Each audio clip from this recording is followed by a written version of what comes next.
Okey, Assalamualaikum warahmatullahi wabarakatuh. Alhamdulillahirabbil alamin. Wassalatu wassalamu ala asyrafil anbiya'i wal mursalin wa ala alihi wa sahbihi ajmain. Subhanaka la ilma lana illa ma 'allamtana innaka antal alimul hakim. Rabbi shrah li sadri wa yassir li amri wahlul 'uqdatam min lisani yafqahu qawli. Rabbi yassir wa la tu'assir ya karim. Ya alhamdulillah, sama-sama kita memanjatkan kesyukuran kehadrat Allah Subhanahu Wa Taala. Kita jumpa lagi pada hari ini. Minggu lepas kita tak dapat jumpa, saya ada sibuk sikit dengan kerja kat Jabat.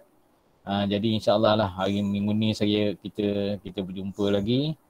Kalau mampu kita terus sampai 2 jam sampai pukul 2 petang. Kalau tak mampu tengah jalan kita berhentilah kan. Okey.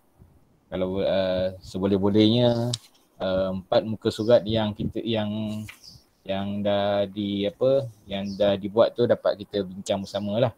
Dapat kita bincang bersama. Okey, Tini baca doa sikit Tini. Doa tu Doa belajarlah. Dana mula bismillahirrahmanirrahim. Amin. Rabbi shrah li sadri wa yassir li amri wahlul 'uqdatam min lisani yafqahu qawli. Allahumma aftah hikmataka wa yashhur alaina min hazaini rahmatika ya arhamar rahimin. Rabbana atina hasanah wa fil akhirati hasanah wa qina azabannar. Amin. Amin. Amin ya rabbal alamin. Okey, terima kasih pada Tini. Okey, untuk hari ni kita ada 4 muka surat 52, 53, 54 dan 55. 4 muka semua sekali. Okey, soalan kebat kita hold dulu. Soalan kebat muka surat 56 tu kita hold dulu. Okey, soalan yang pertama, maksud akhlak. Alia Nabila.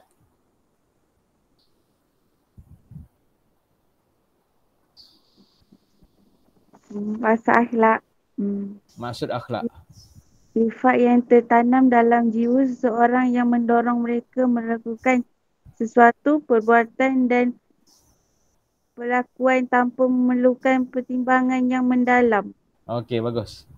Macam tu dapat 2 markah. Kalau setakat sesuatu perbuatan dia dapat 1 markah. Sampai ke pertimbangan yang mendalam dapat 2 markah. Okey. Seterusnya Azwani.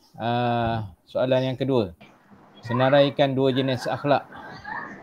Akhlak mahmudah dan akhlak mazmumah. Simple je. Satu-satu. 1 markah, 1 markah. Okey, Tini. Soalan yang ketiga. Nyatakan 2 ciri akhlak menurut Islam. Bersumberkan Al-Quran dan Al-Sunnah, berlandaskan fitrah kemudian manusia. Okey, kalau dia sebut ciri macam tu, mana tak perlu huraian lah. Okey. Kalau ciri ataupun jenis, dia tak perlukan huraian. Okey, sebut bersumberkan Al-Quran dan Sunnah, dah dapat dah 1 markah. Okey, ciri yang kedua. Berlandaskan fitrah kejadian manusia, dapat 1 lagi markah, 2 markah penuh ya. Okey. Tapi kalau dia minta huraian, bila hurai tak boleh buat macam tu. Tak boleh buat macam tu. Okey. Soalan yang keempat, maksud akhlak mahmudah. Ni apa nama Alia Nabila? Sifat dan tingkah laku terpuji yang terdapat pada diri seseorang yang bertepatan dengan nilai dan perakuan syarak. Okey, sifat yang apa tadi? Sifat dan tingkah laku. Tingkah laku yang terpuji yang terdapat pada diri seseorang. Terdapat pada diri seseorang bersumberkan syarak, macam tu? Okey, baik. Bagus. Okey. Kalau macam tu jawapannya dapat 2 markah. Okey, soalan yang kelima, Azwani. Reda dengan ketentuan ilahi, lepas tu bersyukur atas kurniaan rezeki. Reda dengan ketentuan ilahi. Okey, kalau setakat reda saja dapat 1 markah. Dengan ketentuan ilahi itu dia jadi huraian. Okey, dia jadi huraian, dapat 2 markah. Jadi huraian tu tak semestinya panjang-panjang. Pendek pun boleh jadi 1 huraian. Kalau ayat pendek pun. Okey. Yang kedua tadi apa? Bersyukur Atas kurniaan rezeki. Atas kurniaan rezeki. Kurniaan rezeki daripada siapa? Dari Allah SWT. Daripada Allah SWT. Okey, barulah kita baru dapat 2 markah. Bersyukur tu 1 markah. Atas kurniaan rezeki daripada Allah Subhanahu Wa Taala dapat 2 markah. Okey, markah penuh 4 markah. Okey. Seterusnya soalan yang ke-6. Okey, Tini. Senaraikan 2 contoh akhlak mahmudah sesama manusia. Menghormati orang lain dengan amanah. Menghormati orang lain dan bersifat amanah. Okey, bersifat amanah. Okey. Kalau diminta contoh macam tu, dia tak perlu huraian. Okey. Menghormati orang lain 1 markah, bersifat amanah 1 markah. Dapatlah 2 markah penuh. Okey. Soalan ke-7, nyatakan maksud akhlak mazmumah beserta contoh. Alia Nabila. Sifat dan tingkah laku keji terdapat pada diri seseorang yang berlawanan dengan nilai dan perlakuan syarak.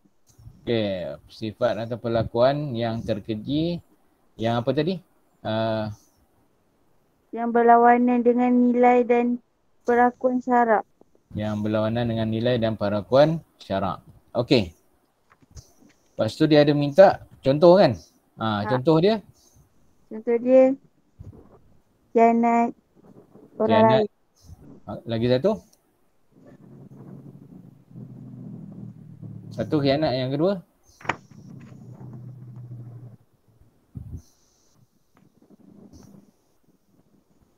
Yang pertama khianat, yang kedua? Memandang hina.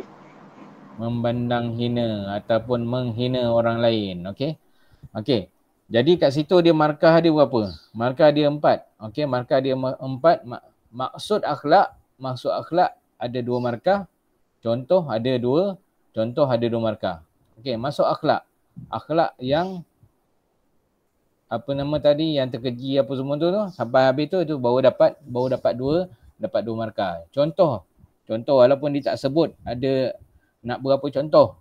Okey, tapi sebabkan markah penuh kat situ, tepi tu 4 markah, jadi dia mesti ada 2 contoh. Yang pertama khianat, yang kedua menghina orang lain ke, ataupun berbohong ke, atau dan sebagainya yang dikategorikan sebagai akhlak terkeji. Okey, akhlak terkeji ataupun akhlak mazmumah.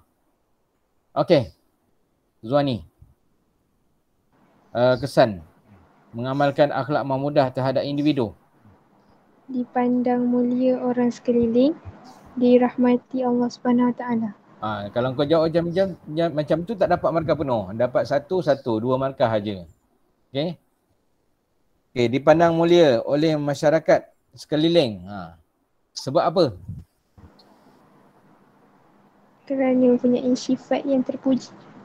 Kerana mempunyai sifat yang terpuji. Okey, kerana mempunyai sifat yang terpuji. Okey, boleh? Ataupun kerana menghormati sesama manusia. Kerana menghormati sesama manusia. Okey. Yang kedua, apa tadi jawapan kau? Dirahmati Allah SWT.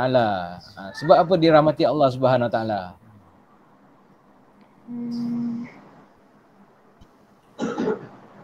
Kerana apa? Kejap. Kerana apa dia kita mendapat rahmat Allah SWT?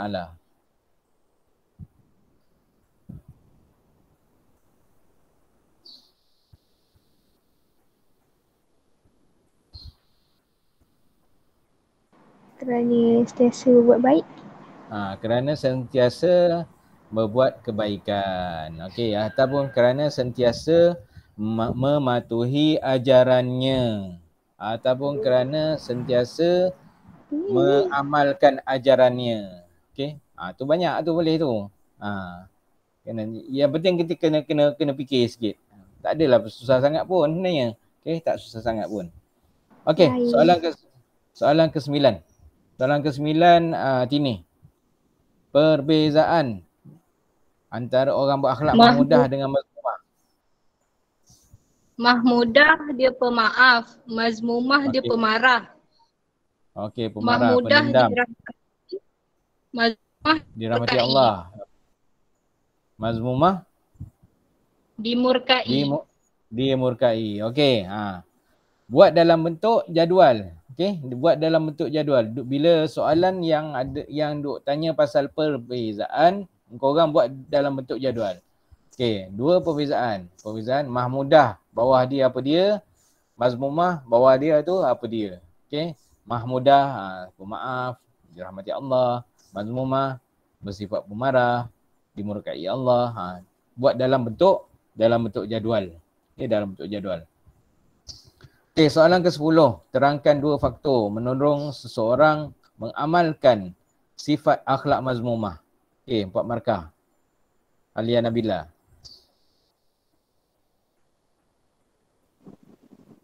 Iman menjadi lemah. Iman menjadi lemah.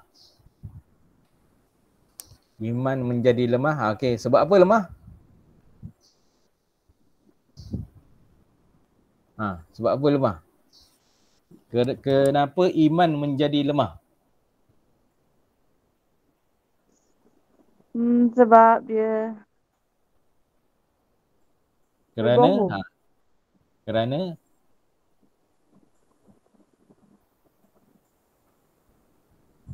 apa? Iman menjadi lemah. Kerana selalu menipu. Kerana selalu menipu. Okey, bolehlah. Okey, walaupun tak berapa nak kena lah kan. Walaupun tak berapa nak kena. Okey, iman menjadi lemah kerana kurang penghayatan agama. Okey, kerana kurang penghayatan agama. Kalau kau jawab iman menjadi lemah saja, kau dapat 1 markah je. Rugi. Okey, kena ada huraian dia. Sebab apa? Sebab apa iman menjadi lemah? Kerana kurang penghayatan agama. Okey. Jawapan yang kedua. Faktor yang kedua. Mendorong kepada seseorang, mendorong kepada nafsu. Okey, mendorong kepada nafsu. Kalau kau jawab setakat situ dapat 1 markah aje. Kena ada huraian dia. Kerana Kerana apa?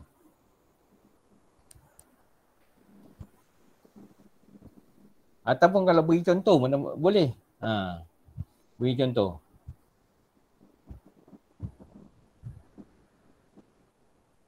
Didorong mengikut nafsu. Seperti apa? Nafsu. seperti melakukan sesuatu yang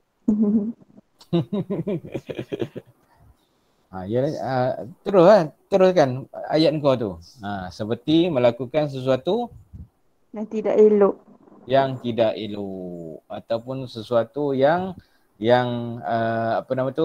sesuatu maksiat ataupun didorong oleh nafsu seperti tamak haloba. Okey, macam itulah. Tapi mesti ada huraian lah. Kalau kau sebut setakat nafsu je, tak ada huraian, kau dapat 1 markah, rugi. Okey, rugi. Okey. Soalan ke-11. Huraikan 2 peranan akhlak mahmudah dalam masyarakat. Ni apa Zuan ni? Yang mana? 2 peranan akhlak mahmudah dalam masyarakat. Soalan 11. Melahirkan masyarakat yang harmoni. Okey, melahirkan masyarakat yang harmoni. Ada huraian?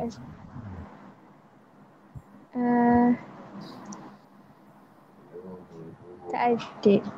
Tak ada. Kalau tak ada, dapat 1 markah je lah. Kenalah ada huraian.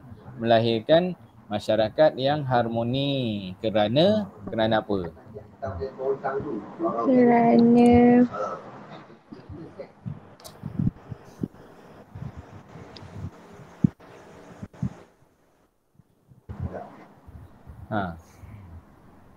Kerana apa? Saling menghormati antara satu sama lain. Bagus. Kerana saling menghormati antara satu sama lain. Okey.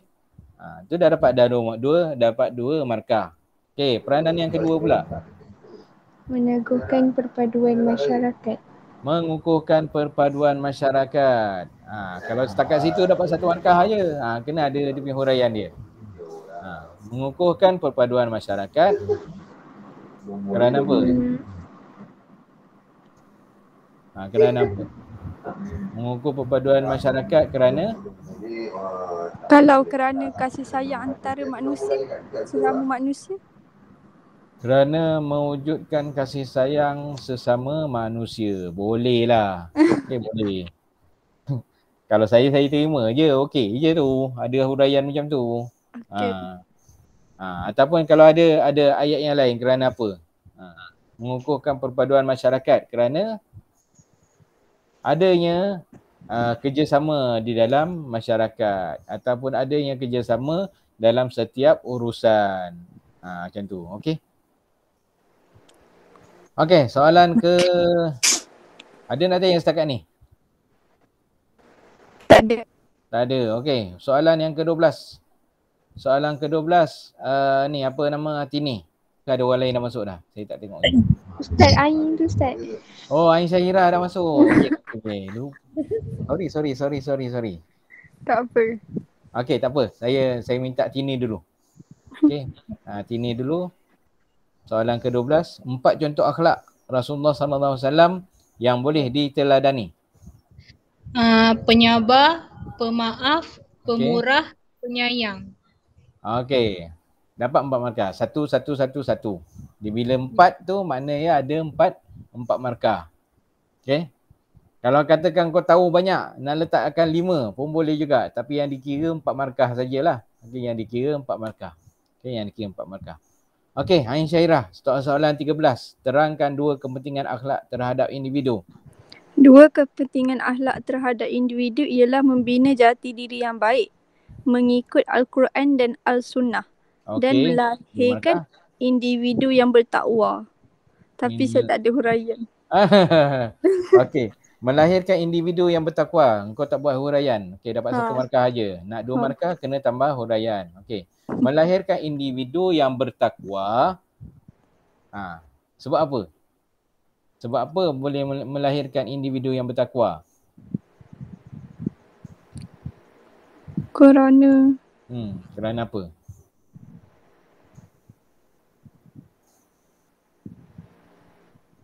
Kerana takut dengan Allah Subhanahu Wa Taala, bukan? Kerana takut dengan Allah Subhanahu Wa Taala. Boleh? Okey. Kerana apa lagi? Ayat-ayat yang lain kalau ada? Bagi awak ni. Siapalah, tak kisahlah Tini ke, Wani ke, Alia ke. Bagilah huraian lagi. Kerana apa? Melahirkan individu yang bertakwa kerana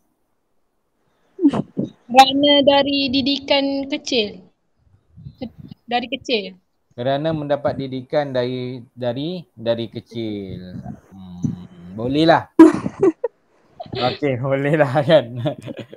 Ataupun kerana mengikut perintah Allah Subhanahu Wa Taala. Ini paling simple sekali. Kerana mengikut perintah Allah Subhanahu Wa Taala. Ada orang lain masuk Tak ada. Tak ada? Tak ada. Okey. Seterusnya soalan ke-14. Soalan ke-14. Alia Nabila. Cadangkan 2 cara memupuk akhlak mulia dalam kehidupan. Taat kepada perintah Allah. Mentaati perintahan pada perintah Allah. Contohi akhlak yang mulia. Sekejap. Mentaati perintah Allah. Apa tu dia punya huraian dia? Dalam melakukan sesuatu. Dalam melakukan sesuatu. Bolehlah. Okey, boleh. Boleh diterima. Okey, boleh diterima. Ataupun mentaati perintah Allah SWT supaya mendapat rahmat Allah pun boleh juga. Okey, supaya mendapat rahmat Allah ataupun agar mendapat rahmat Allah. Okey, yang kedua. Contohi akhlak-akhlak yang mulia. Mencontohi akhlak mulia. Huraian dia?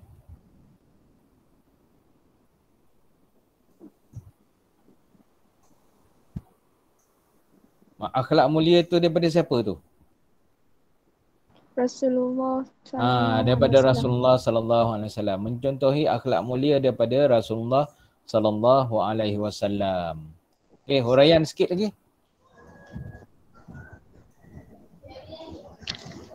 Huraian sikit lagi. Mencontohi akhlak mulia daripada Rasulullah sallallahu alaihi wasallam. Yang berpekerti mulia. Yang berpekerti mulia. Okey, boleh. Okey, yang berpekerti mulia. Ataupun dalam kehidupan seharian pun boleh. Okey, mencontohi akhlak mulia daripada Rasulullah sallallahu alaihi wasallam dalam kehidupan seharian. Okey, dah boleh dah. Boleh dapat dua markah. Markah penuh 4 markah. Okey. Simple dia. Okey, seterusnya. Pelajaran yang kelima. Ni tadi pelajaran yang keempat, akhlak menurut Islam. Okey, pelajaran kelima, prinsip pandangan hidup Islam. Okey, prinsip pandangan hidup Islam. Siapa pula Saya. Sila Zuhani. Rabbaniyah, Alamiyah, Syumuliyah, Wakiyah. Waqi'iyah. Rakiyah. Waqi'iyah. Okey, Rabbaniyah, Syumuliyah, Alamiyah, Waqi'iyah. Ada satu lagi, sabat dan murunah. Okey, sabat dan murunah. Okey. Tapi dia minta 4 je. Okey, dia minta 4 je. Jadi kalau ada 5 tu, kalau kamu nak letakkan 5 pun boleh, setakat 4 pun boleh. Okey. Kalau kurang tak dapatlah markah penuh. Satu jawapan, satu markah. Okey, satu jawapan, satu markah. Okey. Seterusnya. Siapa? Tini. Tini. Okey, Tini. Nyatakan maksud Rabbaniyah dan Syumuliyah. Rabbaniyah iaitu segala hukum, konsep, prinsip, nilai dan peraturan yang terkandung dalam Islam adalah bersumberkan wahyu Allah Subhanahu Wa Taala. Okey, hukum, konsep, prinsip, nilai dan peraturan yang terkandung dalam Islam adalah bersumberkan wahyu. Bersumberkan wahyu daripada Allah Subhanahu Wa Taala, bersumberkan wahyu Allah Subhanahu Wa Taala. Okey. Yang kedua, Syumuliyah. Syumuliyah ialah lengkap, iaitu agama Islam yang dibawa oleh Nabi Muhammad sallallahu alaihi wasallam lengkap dan sempurna serta meliputi kehidupan di dunia dan akhirat. Okey. Agama Islam yang dibawa oleh Rasulullah ataupun dibawa oleh Nabi Muhammad sallallahu alaihi wasallam lengkap dan sempurna. Syumul. Okey, bila sebut syumul tu maksud lengkap dan sempurna. Kalau Rabbaniyah, kita nak mula faham ketuhanan. Okey, ketuhanan ataupun benda-benda yang datangnya daripada Tuhan, benda-benda ataupun hukum-hukum yang datang daripada Allah, wahyu Allah Subhanahu Wa Taala. Okey, daripada wahyu Allah Subhanahu Wa Taala. Okey. Kalau kita tengok, contoh kan kalau soalan tu 4 markah, lepas tu kita lebih letak macam 6 jawapan. Lepas tu tu jawapan dia betul. Nanti kalau dah contoh dah siap tanda, ustaz boleh ambil ke markah kat situ ke tak boleh? Ambil markah kat situ ke tak boleh? Tak faham. Okey, sekarang ni dia minta 4 jawapan jadi 4 markah. Okey, lepas tu? Lepas tu kita letak 6. So dia ambil lah sekali jawapan dia punya markah kat situ. Okey, kalau markah penuhnya 4 markah, okey, kau jawab 6 jawapan dan ke-6 jawapan tu betul. Okey. Markah yang dikira hanya setakat 4 markah sahaja. Kalau dah siap tanda semua, lepas tu kalau dia nak kasih penuh tak boleh lah? Tak boleh. Okey. Sebab untuk 4 markah tu untuk soalan yang tu je. Untuk soalan yang tu. Takci lah. Buat takci lah. Okey. Kebat boleh?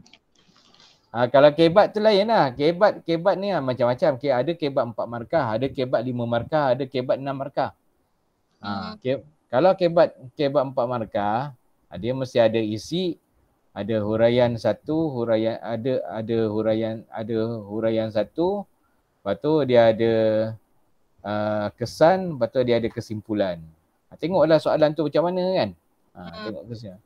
Kalau kebat 6 markah, kebat 6 markah dia kena ada isi, fakta, lepas tu kena ada huraian 1, huraian 2, huraian 3. Lepas tu ada berapa dah? 3. Lepas tu kena ada kesimpulan. Makna 5 markah. Kalau kebat 6 markah, dia ada isi 1, lepas tu huraian 1, huraian 2, huraian 3, huraian 4. Lepas tu ada kesimpulan. Ada kesimpulan. Baru dapat 6 markah. Kadang-kadang kebat ni tak perlu panjang-panjang pun. Dia punya jawapan dia, tapi yang penting kita kena strukturkan jawapan tu. Okey. Isi dia macam mana? Isi, lepas tu huraian pertama pada isi tu. Nanti kita tengok kemudian lah. Okey, kita tengok kemudian. Okey, lepas ni soalan yang ketiga. Dua ciri alamiah. Siapa Adia dah. Azwani. Kak Cik. Kak Cik, lupa. Kesian Kak Cik. Okey, Ain Syahira. Dua ciri alamiah.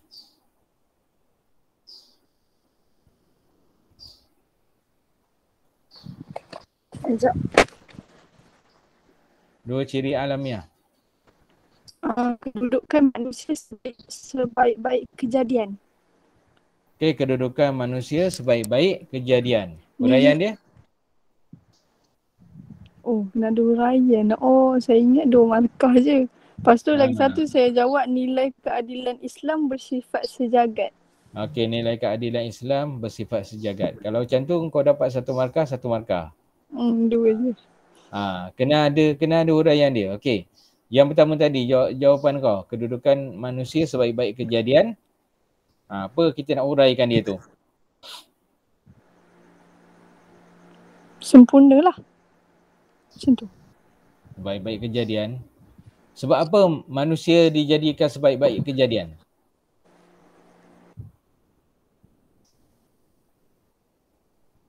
Kenapa manusia dijadikan sebaik-baik kejadian?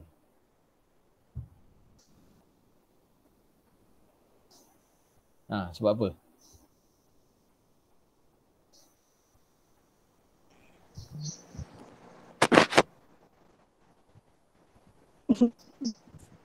Sebab apa manusia dijadikan sebaik-baik kejadian?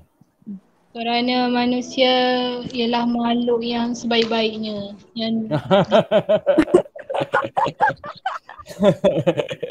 Aduh. Itu kau ulang balik ayat yang pertama. Aduh, sebab apa manusia dijadikan sebaik-baik kejadian? Sebab apa? Untuk menjadi khalifah di muka bumi. Okey, untuk menjadi khalifah di muka bumi. Okey, dia punya huraian dia lah. Huraian dia. Okey. Yang kedua tadi, jawapan Ain Syahira yang kedua tadi. Nilai keadilan Islam yang bersifat sejagat. Okey, yang bersifat sejagat. Okey. Apa yang kita nak huraikan pada ayat ni? Nilai keadilan Islam bersifat sejagat.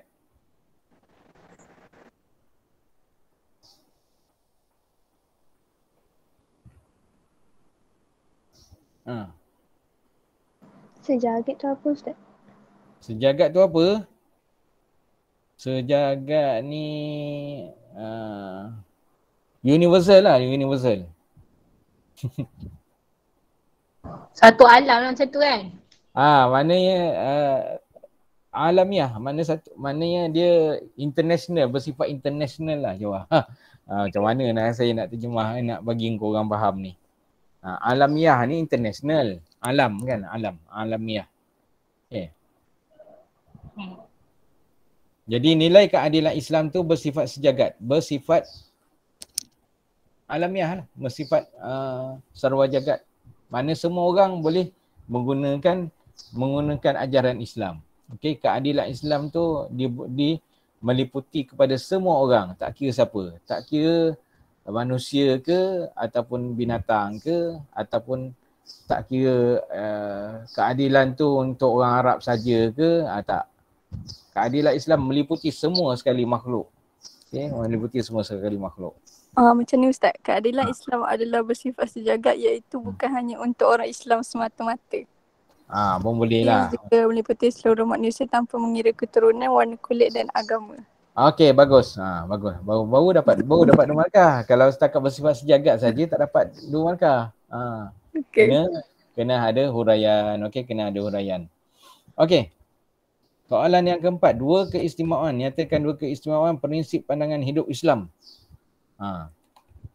Keistimewaan prinsip pandangan hidup Islam.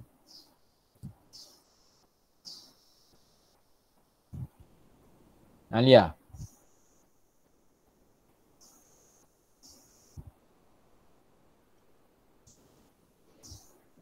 Apa Ustaz?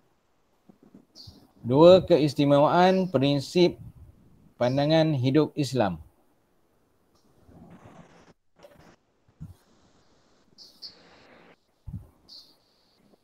Kalau dia ni soalan ni dia minta 2 keistimewaan. Ada 4 markah. Okey.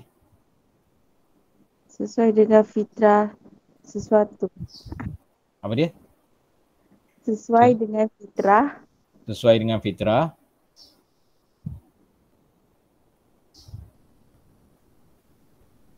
Fitrah apa? Saya tak buat lagi lah Ustaz. Oh ya ke? Okey, tak apa. Okey, sesuai dengan fitrah. Kita sambungkan sikit ayat dia.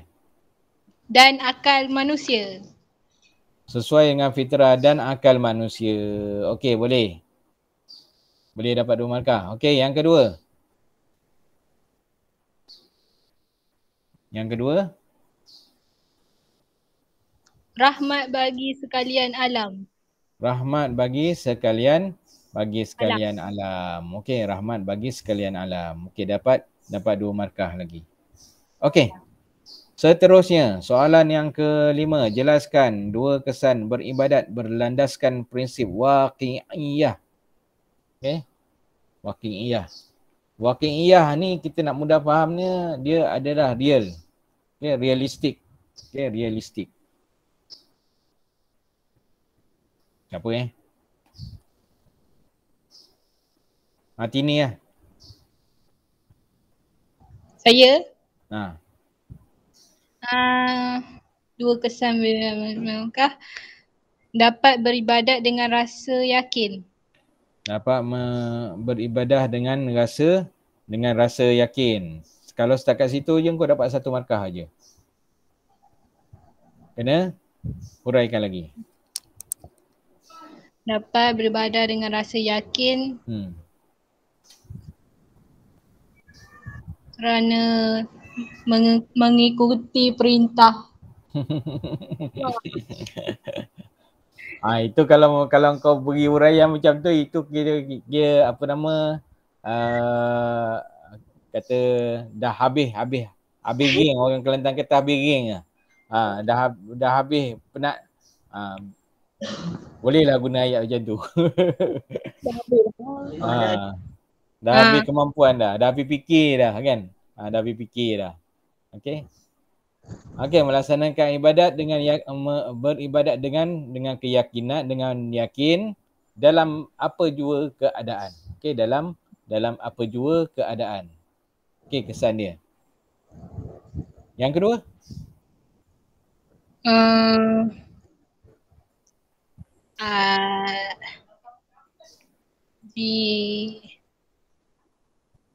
Jiwa tenang. Jiwa akan tenang. Jiwa akan menjadi tenang sebab apa?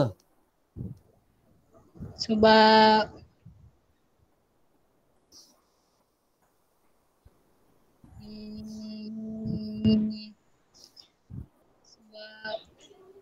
ada jam.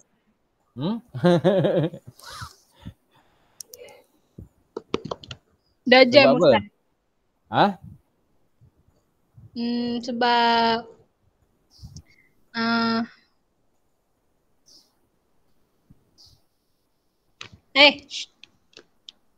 tak tahu. Okey, jiwa menjadi tenang kerana dapat menyempurnakan ibadat le. kerana dapat menyempurnakan ibadat. Kalau kita beribadat, insya-Allah jiwa kita menjadi tenang. Tak kira lah kau nak buat ayat macam mana, ibadat dulu ke, jiwa tenang dulu ke kan. Terpulang pada kau lah. Yang penting dia punya point dia kat situ mesti ada point dengan ada huraian dia. Okay. Jiwa menjadi tenang kerana menyempurnakan ibadat. Apabila kita menyempurnakan ibadat, jiwa kita akan menjadi tenang. Ni apa dalam bahasa Melayu apa dia, apa nama? Jenis ayat macam ni, ayat songsang ke? Apa nama? Saya tak ingat. Okay, dalam bahasa Melayu ada disebutkan. Okey. Soalan yang ke-6. Terangkan 2 prinsip alamiah dalam menjamin keharmonian hidup. Azwani.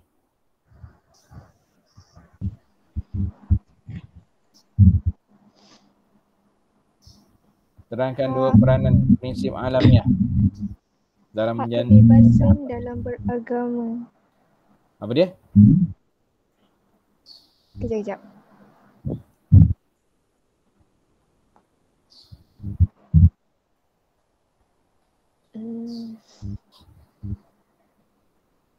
Mendapat hak kebebasan dalam beragama. Mendapat hak kebebasan dalam beragama. Kepada siapa? Hak kebebasan beragama. Pada umat Islam. Kepada semua umat manusia. Okey, kepada semua umat manusia. Ataupun kepada semua penganut agama. Okey, kepada semua penganut agama. Okey, yang kedua.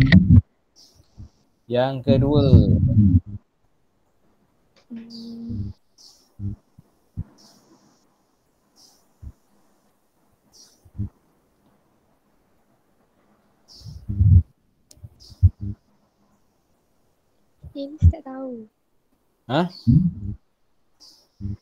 Tak buat lagi, sabar jap. Tak buat lagi. Okey. Yang kedua, dia ada apa nama tu, kata kunci kat tepi tu. Hak pendidikan. Okey. Siapa boleh huraikan tu hak pendidikan tu?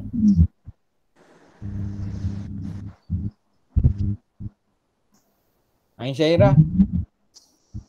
Kak Cik.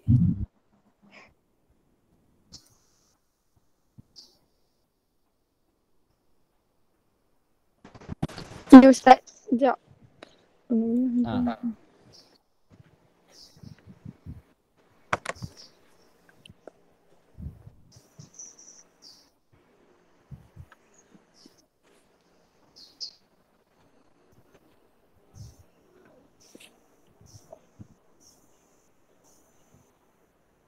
Hak pendidikan. Kata kuncinya hak pendidikan.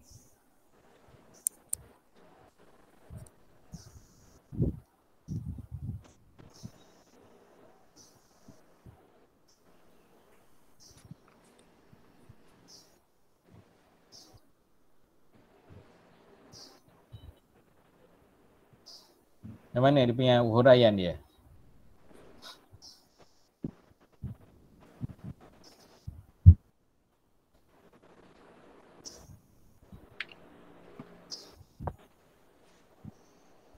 Tidak mandiri.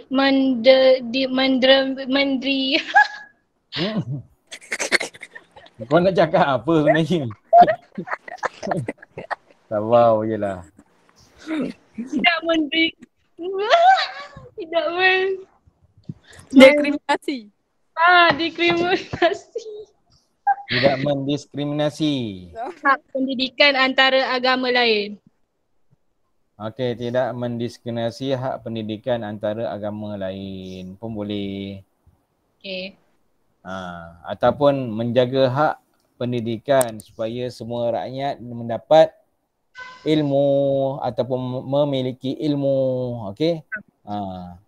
Mudah je sebenarnya. Okey, soalan yang ketujuh. Senaraikan 4 contoh hak asasi yang dijamin Islam melalui prinsip alamiah. Siapa tadi? Ain Syairah. Hak kebebasan beragama. Hak kebebasan agama. Hak kebebasan beragama. Okey, dia nak Tu satu. Lagi yang kedua? Hak pendidikan. Hak pendidikan. Hak pendidikan. Lagi Okey, kedua. Lagi? hak bergerak dalam negara. Hak bergerak dalam negara. Bolehlah. Lagi? Lagi satu.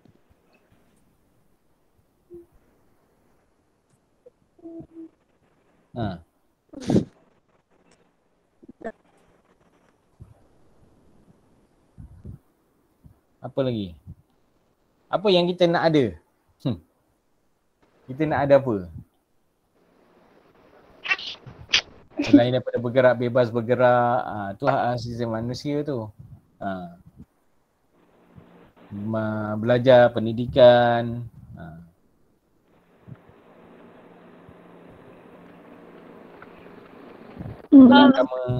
Pendapat, hak menyuarakan pendapat. Hak menyuarakan pendapat. Bagus. Okey. Untuk menyuarakan pendapat. Okey, lagi kalau ada lagi.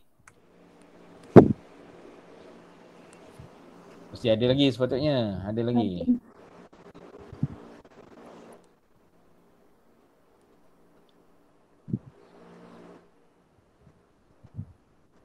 Hak apa?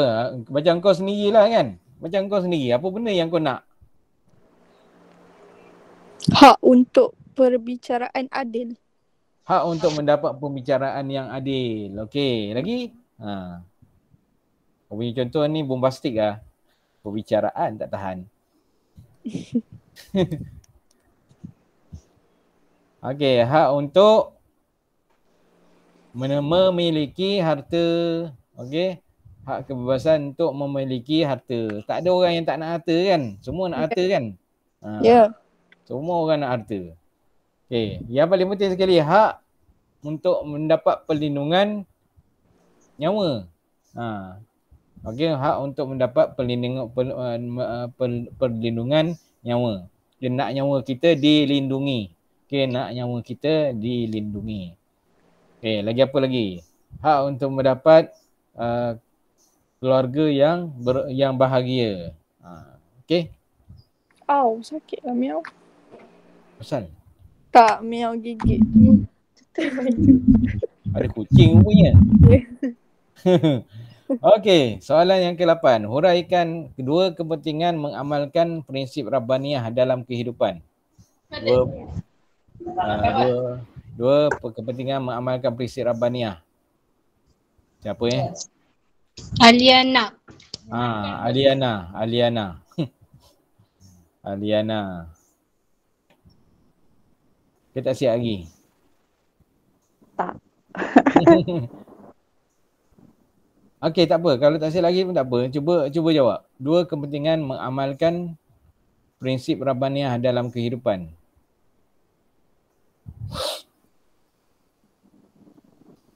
Ataupun ada orang lain nak tolong jawabkan?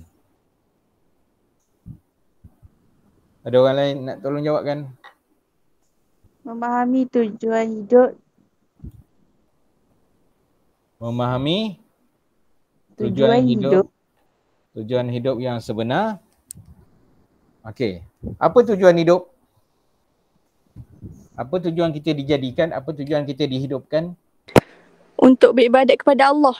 Untuk beribadat kepada Allah. Okey, dapat 2 markah. Untuk beribadat kepada Allah. Ataupun untuk mengabdikan diri kepada Allah pun boleh juga. Untuk mengabdikan diri kepada Allah. Okey, yang kedua. Kata kunci dia mudah, mampu.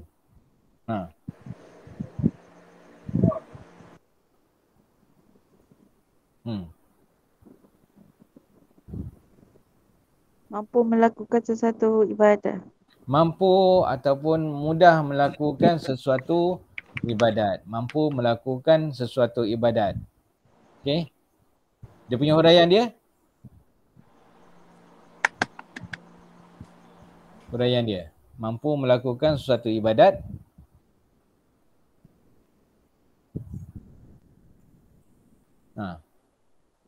Yang disuruh Allah. yang disuruh Allah. Bolehlah. Okey, boleh diterima. Okey, ataupun mampu melakukan sesuatu ibadat mengikut kemampuan diri. Mengikut kemampuan diri. Okey, kita beribadat kan? Kita ikut kemampuan kita. Kita sihat, kita dapat beribadat macam biasa kan? Tapi kalau kita sakit, kita ibadat dengan cara sakit. Cara kita sakit macam mana? Okey. Boleh duduk, kalau boleh duduk kita duduk, kalau tak boleh duduk kita baring. Okey, kita baring. Kalau langsung terkapar je, duk main isyarat mata je. Kalau kita nak sembahyang kan? Kalau nak sembahyang. Okey, mana kita beribadat mengikut kemampuan diri. Okey, kemampuan diri. Kalau dalam musafir kita boleh jamak dan qasar. Kalau kita dalam musafir, bila kita berjalan jauh. Itu semua adalah rukhsah yang diberikan kepada kita. Okey. Soalan ke berapa? Pengertian sabat. Soalan ke-9. Pengertian sabat. Saya nak jawab Ustaz yang tu. Sila. Tetap dan teguh serta tidak berubah. Tetap dan teguh serta tidak Berubah. Okey. Apa yang tidak berubahnya? Apa yang tetapnya?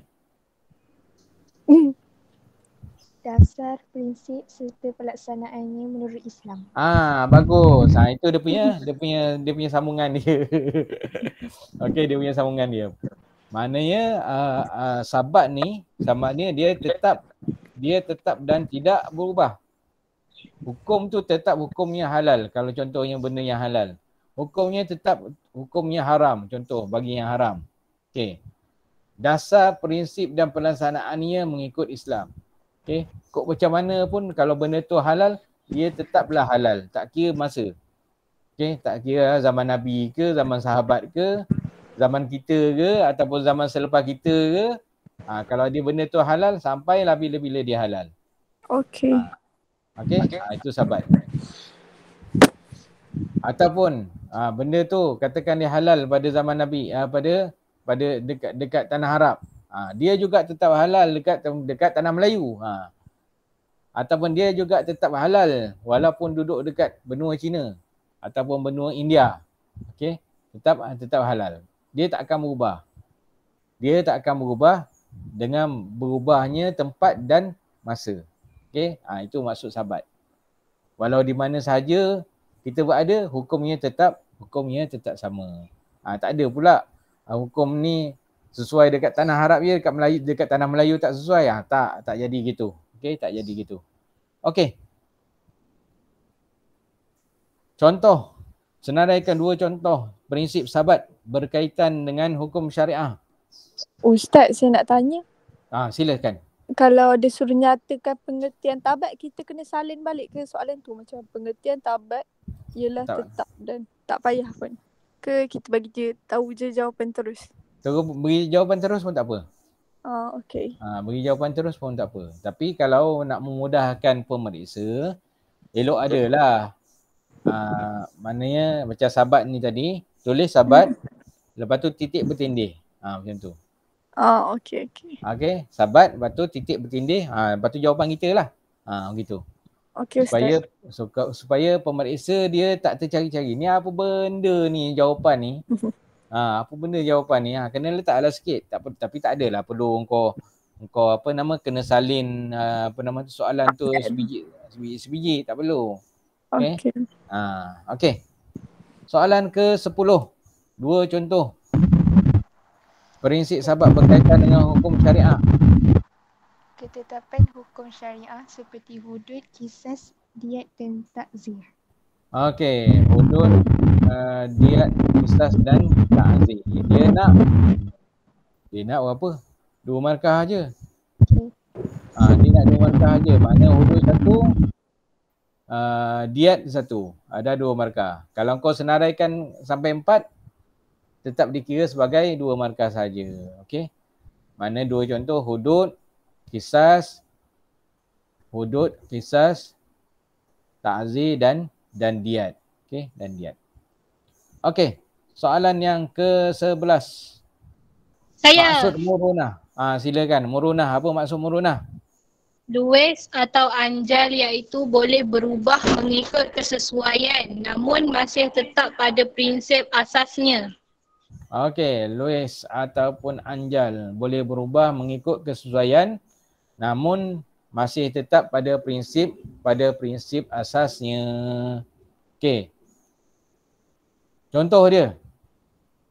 Soalan yang ke-12. Apa dia contoh dia murunah ni? Murunah dalam ibadat. Macam saya sebut tadi kan. Jamak. Okey, solat jamak dan qasar. Okey, solat jamak dan solat qasar. Okey. Walaupun kita bermusafir, tanggungjawab kita ataupun kefarduan bersolat tu tetap wajib dilakukan. Cuma dia mengikut kesesuaian pada ketika itu, ketika musafir. Musafir ni kita berjalan jauh kan, kita kalut nak sampai ke satu tempat tu dalam masa-masa tertentu. Mungkin kita nak kena cepat sampai ke tempat tu. Contoh, kita bermusafir dari sini, dari Gambang ni nak ke mana? Katakanlah ke dalam Pahang lah, sebab sekarang ni dalam Pahang kita dah boleh rentan negeri kalau ada cukup 2 dos vaksin kan. Tapi korang belum lagi kan. Belum dapat vaksin lagi. Saya dah cukup dah. Okey, katakanlah kita nak pergi Cameron kan. Pergi Cameron dari sini ke Cameron lebih kurang dalam berapa ratus kilometer. Rasa dalam 300 kilometer lebih kot. Okey, 300 kilometer kan.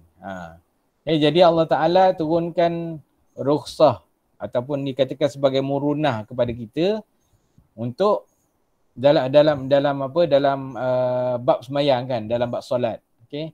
Jadi kita tak perlulah banyak kali berhenti. Masuk waktu Zuhur kita kena berhenti sekali. Dah masuk waktu Asar kita kena berhenti lagi, tak. Okey. Allah Ta'ala turunkan murunah ataupun kemudahan kepada kita, rukhsah kepada kita. Kita hanya perlu jamak dan qasar.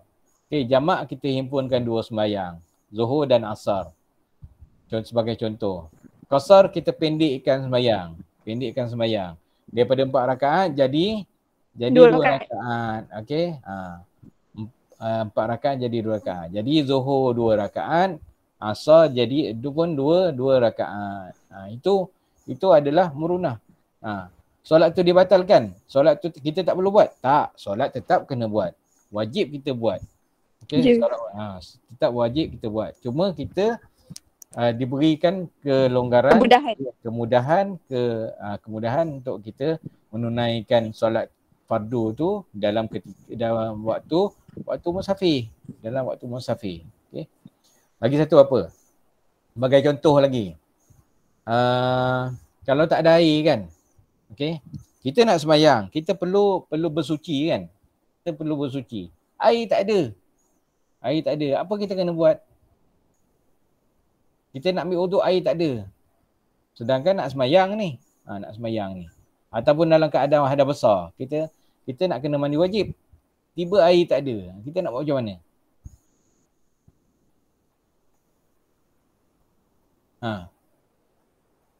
Hello? Tayamum ke Ustaz? Tayamum lah, itu bendanya. Okey. Itu yang dikatakan sebagai murunah dalam beribadat. Okey. Kita nak sembahyang, wajib kita angkat hadas kan. Sama ada hadas kecil ataupun hadas besar, wajib kita angkat hadas. Okey, tapi dalam keadaan tertentu, tiba kita tak ada air. Kita nak ambil wuduk tak boleh, nak mandi wajib tak boleh. Apa kita nak buat? Kita diberi kemudahan bertayamum. Okey, bertayamum. Okey. Contoh kan macam sekarang ni zaman Covid, ramai yang meninggal dunia kan. Kalau kita gunakan air mungkin akan berlaku penyebaran virus kan, menerusi air. Jadi jenazah Covid ni cuma ditayamumkan sahaja. Okey, ditayamumkan sahaja, tidak dimandikan. Okey, tidak dimandikan sebab ada maslahah kat situ. Ada maslahah. Ada benda yang perlu kita jaga. berkaitan dengan nyawa, berkaitan dengan kesihatan. Okay, berkaitan dengan nyawa dan kesihatan. Okay, sebab tu jenazah COVID-19 tidak dimandikan. Cuma ditayamumkan sahaja. Okey. Setakat ni ada nak tanya berkaitan murunah ni? Tak ada Ustaz. Okey, faham Faham. Okey, selain daripada solat jamak dan qasar, solat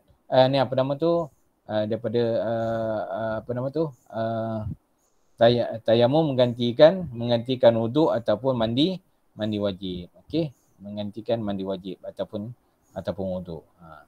Jangan pula kalau kena mandi wajib kau berguling atas pasir pula kan. Tak boleh, bukan macam tu cara dia. Okey.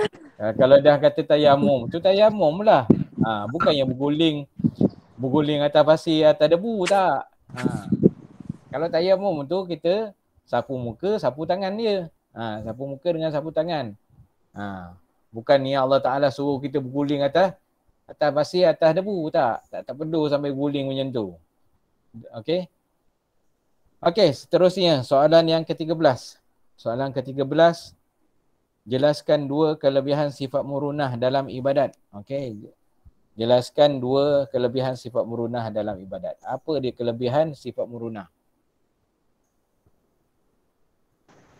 Menunjukkan sifat toleransi dan hikmahnya Islam.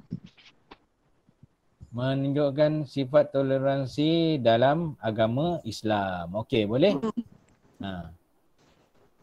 Lagi? Menarik minat orang bukan Islam untuk memahami keindahan dan mudah ajaran Islam. Okey, menarik minat orang bukan Islam. Okey, untuk memahami akan mudahnya ajaran Islam. Okey. Jadi itu dia. Itu Islam ni. Islam ni dia benda yang mudah. Tinggal lagi kadang-kadang kita orang Islam sendiri yang menyusah-nyusahkan pun ada juga kan. Orang Islam sendiri yang menyusah-nyusahkan. Benda yang mudah disusah-susahkan. Okey. Contoh apa yang kita susah-susahkan Kalau siapa? Saya pernah ke cerita dalam kelangkau ni. Tak ingat lah. Dah lama dah tak jumpa kan. Okey, kadang-kadang kita sendiri yang menyusah-nyusahkan agama Islam. Contohlah dalam bab nikah kahwin lah kan. Islam ni suruh kena ada pengantin kan, ada pengantin, ada wali, lepas tu ada mas kahwin, ada saksi. Rukun nikah tu, itu je. Tiba masuk dalam masyarakat kita macam-macam. Macam-macam. Nak kena ada, kalau ada setengah-setengah benda yang diamalkan dalam masyarakat Melayu ni, katakan ada ada berinai le, ada bersandingnya. Padahal dalam Islam ni mudah je. Ada wali, ada pengantin, ada saksi, ada mas kahwin. Jalan terus. Aku nikahkan dikau. Kan? Pengantin pun jawab, aku terima. Tak payah panjang-panjang. Aku terima nikahnya sekian-sekian. Aku tak payah panjang-panjang. Aku terima nikahnya. Dah cukup dah. Tapi kadang-kadang dalam masyarakat masyarakat kita ni, dia panjang lebar. Panjang lebar dia punya jawapan dia kan. Okey, itu antara benda-benda yang seolah-olah kita nyusahkan. Okey. Bila orang bukan Islam tengok, susah sangat jadinya. Macam-macam bagai nak kita kena sediakan. Padahal kalau ikutkan dalam Islam ni mudah aje. Bukan kita ambil mudah, tidak. Bukan kita ambil mudah. Tapi masyarakat kita menyusah-nyusahkan. Okey, menyusah-nyusahkan dengan benda-benda yang memang tak ada dalam Islam. Okey, contoh bersanding. Bersanding mana ada? Lagi apa lagi? Yang dalam Islam yang perlu ada mas kahwin. Okey, mas kahwin ataupun mahar. Tak ada hantaran, tak perlu ada hantaran. Tak perlu ada hantaran. Hantaran ni kira macam belanja hangus. Belanja hangus yang masyarakat Melayu kita minta sediakan, minta pengantin lelaki sediakan. Lepas tu minta pula beribu-ribu. Kan dah susah nak menikah. Sedangkan kalau ikutkan dalam Islam mudah aja. Okey, dalam Islam mudah aja. Tak payah buat majlis besar-besar. Kalau macam musim sekarang ni kan, musim COVID-19 ni, memang bersyukur sangatlah. Nikah murah aja kan. Tak perlu buat kenduri tak perlu buat. Sewa pelamin pun tak perlu. Kau susun je lah kursi. Letak kursi 2, ambil lah gambar. Kan? Memang mudah sekarang zaman-zaman COVID-19. Tapi ada juga orang kita tak puas hati juga. Nak juga buat, panggil orang, nak panggil buat pelamin comel-comel cantik.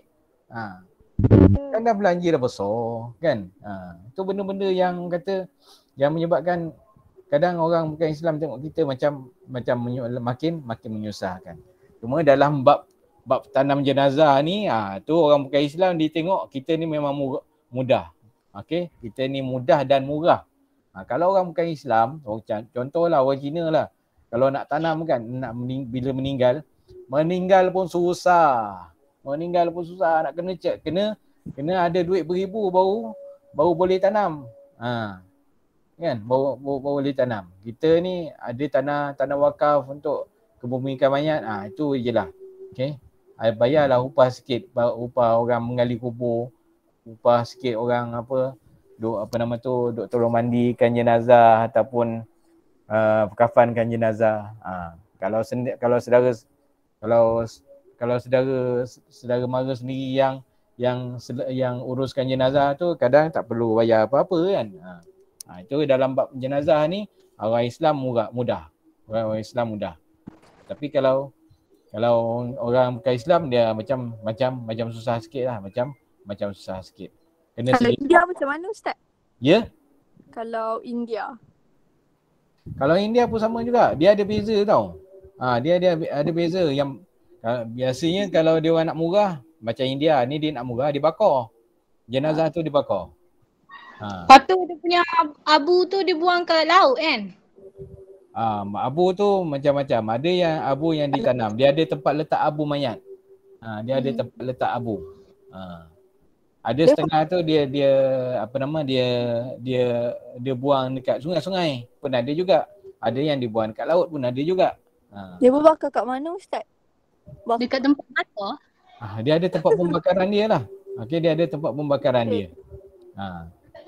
Kalau kita tengok berita dari India, dari negara India kan. Dia bakar mayat tu gunakan kayu biasa je. Jadi kalau gunakan kayu biasa ni biasanya lambat nak hancur. Jadi kalau dekat Malaysia ni dia ada tempat pembakaran mayat tu, dia macam oven tau. Dia macam oven. Dia letakkan mayat tu atas tray, atas dulang tu. Lepas tu masuk dalam ketuhar dalam oven tu. Kejap je selesai. Jadi abu. Jadi itu cara dia cara murah. Okey, cara dia nak murah. Cara mahal dia orang kalau cara mahal dia orang kena tanam lah. Cara tanam tu mahal. Sebab apa? Dia punya keranda dia tu kayu mahal. Kayu yang mahal. Lepas tu siap ada yang ada airconnya lagi pun ada. Ada aircon. Dah mati tak sejuk. Itulah. Itu masalah. Itu yang bukan Islam ni macam tu lah. Dia dah mati pun duduk dalam aircon. Lepas tu dalam keranda dia tu siap ada ada span, ada tilam sikit. Apa dia? Yang mayat tu kena siap-siap pakai baju cantik. Pakai baju cantik, baju pun dah mahal lah. Lepas tu ada bantalnya, ada airconnya. Lepas tu dia punya Ustaz. Apa dia? Dia takut mati, lepas tu dia suruh orang ni kalau dia mati nanti letak duit. Itu dia nak rasuah orang dah. itu kepercayaan dia orang lah kan. Kepercayaan dia orang. Dia orang percaya lepas dia orang mati, orang bukan Islam ni dia orang percaya. Lepas mati dekat dunia ni dia akan dibangkitkan pada alam yang lain. Dia percaya benda tu. Jadi dia nak akan persediaan dia untuk alam yang lain tu. Jadi dia minta persediakan macam-macam. Sediakan duit untuk belanja kat sana. Sediakan kereta untuk belanja kat sana, sediakan rumah untuk duduk kat sana, untuk duduk kat syurga. Apa dia Zuan ni? Wah ni soalan kau lelaki ada kenapa? Serak gitu. Kenapa? Dia, pasal dia apa nama dia punya apa nama tu mic dia ada masalah. Azwan ni. Tanya dekat tu. Message. Tanya kat message Wani. Oh, saya baru tengok mesej lah. Okey. Tak ada apa-apa. Okey. Jadi tu orang bukan Islam macam tu lah. Tu orang bukan Islam ni dia contohnya orang Cina lah kan. Jadi kalau nak mati tu kena sediakan duit banyak. Mati pun susah Mati pun susah. Sebab nak mati tu macam saya cerita tadi lah, kalau nak belanja murah apa nama tu bakar je. Masuk dalam oven dia press panas tu terus dah jadi abu. Terus jadi abu. Tak payah gunakan kayu ke apa ke kan.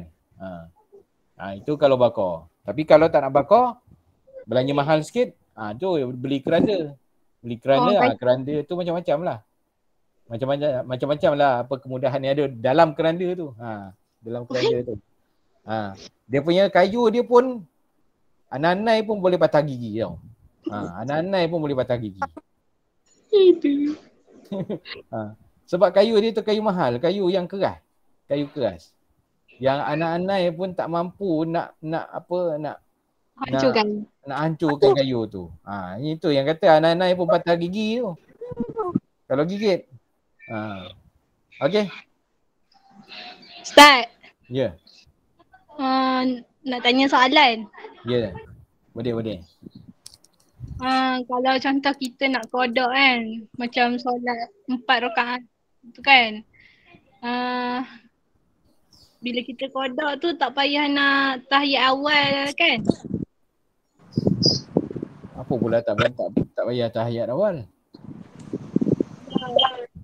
Saya tengok mana Ustaz tu dia kata tak perlu pun lengkap, cuma macam mana entah. Mana boleh.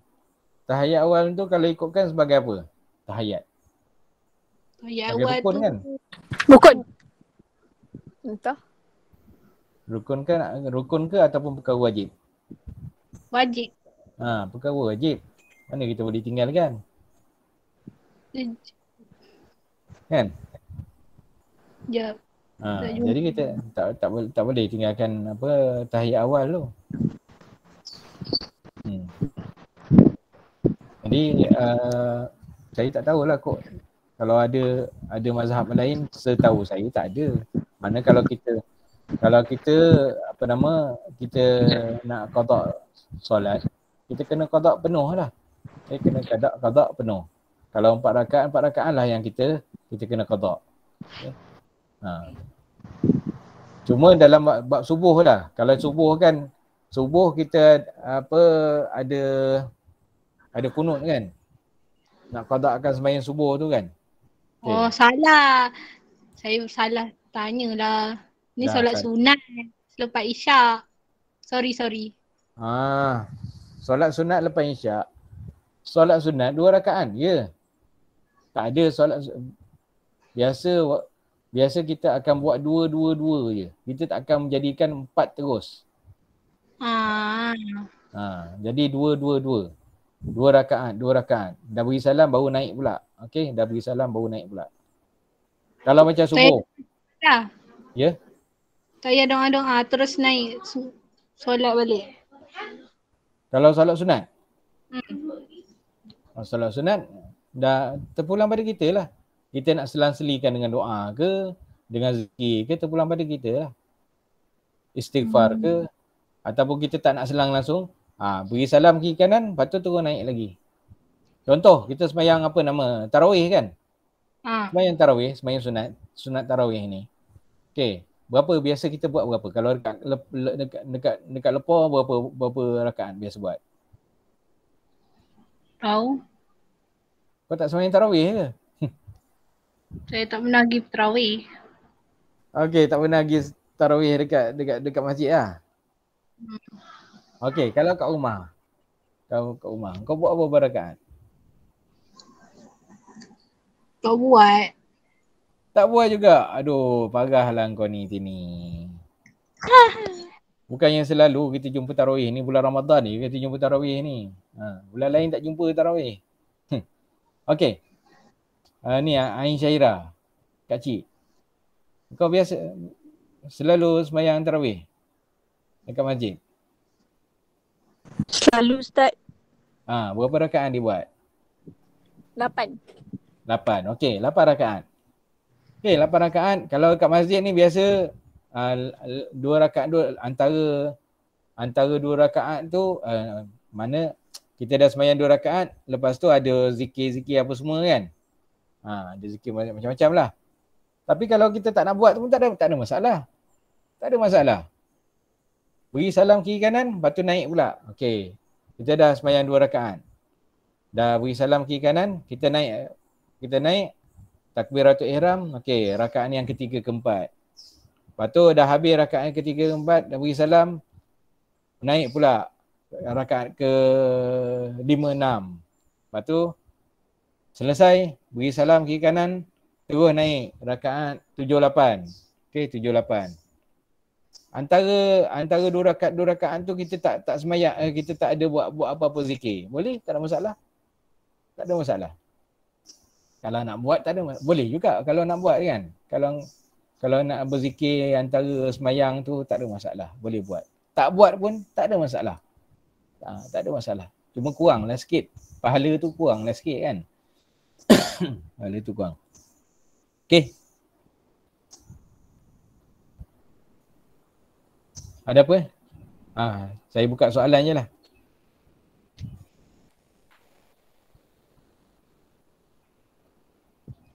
Tak ada dah kot. Kalau ada apa-apa soalan, siapa yang dah keluar Alia Nabila? Aliana. Okey, untuk minggu depan saya rasa cukup untuk setakat ni. Okey, sekarang ni pun dah dekat 1:30. Nak tunggu sampai pukul 2 tu. Pukul 2:30 saya ada mesyuarat pula. Okey, untuk minggu depan kita akan bincangkan soalan kebat. Okey, soalan kebat muka surat 56. Okey, muka surat 56. Muka surat 57 untuk tajuk yang daripada tingkatan. Ini tema kedua, manusia sebagai hamba Allah SWT. Okey. Belum. Dah. Fitrah kejadian manusia. Fitrah kejadian insan. Okey, muka surat 56 hingga 58. 3 muka surat. Okey. 56 soalan akibat, 57, 58 fitrah kejadian manusia. Okey, fitrah kejadian manusia. Okey, kalau tak ada apa-apa lagi. Ustaz, saya nak tanya soalan. Ya, boleh, silakan. Antara hutang dengan sedekah mana kita nak dahulukan dulu? Contoh kalau kita nak sedekah tapi kita banyak hutang lagi. Antara sedekah dengan hutang. Okey, tengok keadaan macam mana. Kalau hutang tu boleh ditangguhkan dulu. Okey, boleh ditangguhkan pembayarannya. Okey, jadi duit yang ada tu bolehlah kita bersedekah dahulu. Ataupun hutang kita tu dah diprogramkan. Contohnya kita beli rumah kan. Bila kita beli rumah tu biasanya kita buat pinjaman. Jadi pinjaman pinjaman rumah ni, pinjaman untuk memiliki rumah ni telah diprogramkan. 1 bulan bayar contoh RM1,000 untuk bayar pinjaman rumah selama 30 tahun. Jadi benda tu dah diatur. Jadi kalau kita ada duit lebih, yang pinjaman rumah tu duit tiap-tiap bulan kita dah bayar, tak ada masalah. Okey, tak ada masalah. Kita boleh gunakan duit tu untuk sedekah. Okey. Okey Ustaz, terima kasih. Sama. Jadi kalau katakan kita ada hutang tapi hutang tu terlalu perlu dibayar secara langsung, terus kena bayar. Contoh kita kita berhutang dengan adik-beradik lah kan. Dengan adik-beradik. Mungkin adik-beradik kita tu perlukan duit dengan segera. Jadi time tu kita perlu bayar hutang dahulu. Bayar hutang dahulu kepada adik-beradik kita. Okay, barulah kita boleh bersedekah ataupun menderma. Okay. Selagi mana tengok situasi lah. Okay. Tengok situasi. Macam mana situasi kita. Hutang kita dan sedekah yang kita nak ulurkan. Okay. Biasanya insya-Allah kalau kita beri sedekah ni, Allah Ta'ala akan permudahkan lagi. Allah Ta'ala akan luaskan lagi rezeki kita insya-Allah. Macam tu. Okay. Okay, ada lagi? Soalan? Okay, kalau tak ada, terima kasih kepada semua yang hadir pada hari ni. Ada berapa? 1, 2, 3, 4 orang. 4 orang je daripada 18 orang. Yang lain tak tahu ke mana gaib. Wallahualam. Ustaz, tak telefon apa tu pelajar lain. Kalau macam Cikgu Wan Syakimah, dia telefon pelajar yang kalau tak masuk semua. Malas. Tak tahulah. Saya ni, entahlah. Saya rasa macam nak masuk. Kalau tak dah. Tak ada, bukan macam tu. Sebab saya rasa macam dari segi adab ilmu tu dah tak betul lah kalau cara saya buat gitu. Okay. Sekarang ni cikgu yang kena cari anak murid ke ataupun anak murid yang kena cari cikgu? Betul. Saya fikir gitu tau. Bila saya fikir gitu, sekarang ni saya ni cikgu. Patutnya korang lah yang cari saya kan. Bukannya saya pula yang kena terhege-hege cari korang. Saya fikir gitu. Jadi apa nama sebab tu saya tak call, walaupun kawan-kawan lain yang ada yang call kan. Ada yang call anak-anak murid dia. Tapi saya rasa macam entahlah, mungkin satu masa nanti saya akan kena buat juga kot macam tu. Tapi wallahualam lah kan. Dari segi prinsipnya saya berprinsip gitu. Sepatutnya anak murid lah cari cikgu, bukan cikgu cari anak murid. Gitulah ceritanya. Tapi lain cikgu lain lah caranya kan. Lain cikgu lain caranya.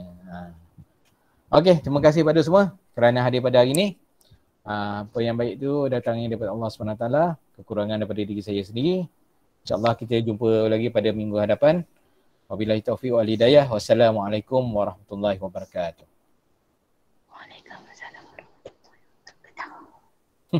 Waalaikumsalam Ustaz. Assalamualaikum. Terima kasih Ustaz. Terima kasih Ustaz.